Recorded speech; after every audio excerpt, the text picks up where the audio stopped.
Hello everyone, आज हम लोग सीखेंगे ऐसे ट्रांसलेशन को बनाना जो थोड़ा सा देखने में पेचीदा लगे।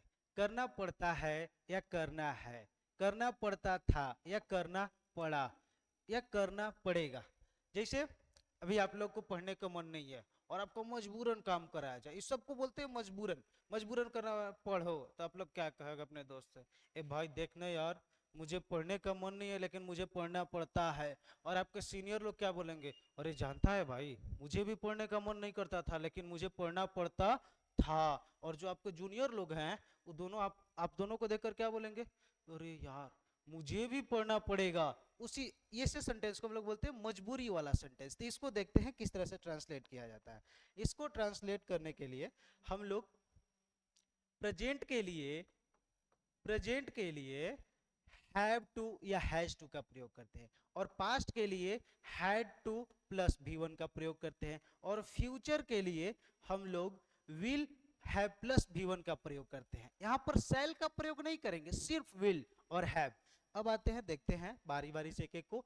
हैव टू या हैज टू, मुझे सोना पड़ता है यानी कि मुझे नींद वंद नहीं आता है, मुझे रील देखना है, मुझे मूवी देखना है, मुझे वेब सीरीज देखना है, लेकिन पिताजी का प्रेशर है कि सोएगा तो सोएगा, तो फिर क्या करना पड़ेगा, मुझे सोना पड़ता है। तो इस तरह को कैसे ट्रांसलेट करेंगे, I have to sleep, I have to sleep. Same इसको करेंगे, उसे खाना पड़ता है, तो यहां पर क्या करेंगे, ही हैज टू ईट, उसे खाना पड़ता है। अब मेरा बात है कि अगर नहीं इसमें रह गया, मुझे नहीं सोना पड़ता है, तो क्या करेंगे, हैव नॉट, हैज नॉट, नहीं नहीं, उसके लिए कुछ और करना पड़ता है। देखिए प्रेजेंट टेंस में डू और डज का उपयोग करते हैं। पड़ता है यानी कि प्रेजेंट टेंस है ना, तो इसको देखिए, उसे नहीं जाना पड़ता है यानी he does not, he does not have to go, have to गो।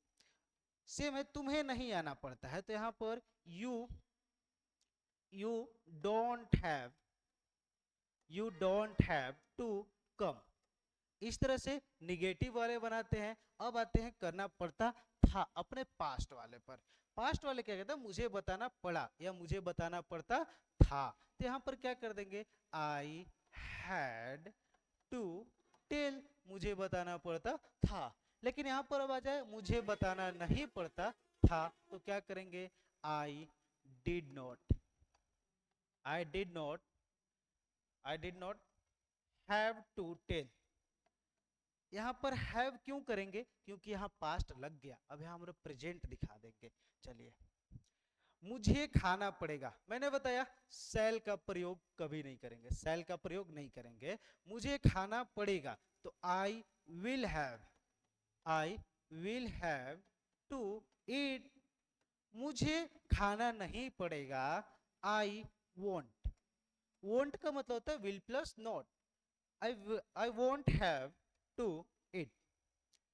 इस तरीके से इस सारे सेंटेंस को बताते हैं। अब आप लोग कमेंट में बताइए क्या आपको ये जितना हम बताया क्लियर हुआ या नहीं हुआ।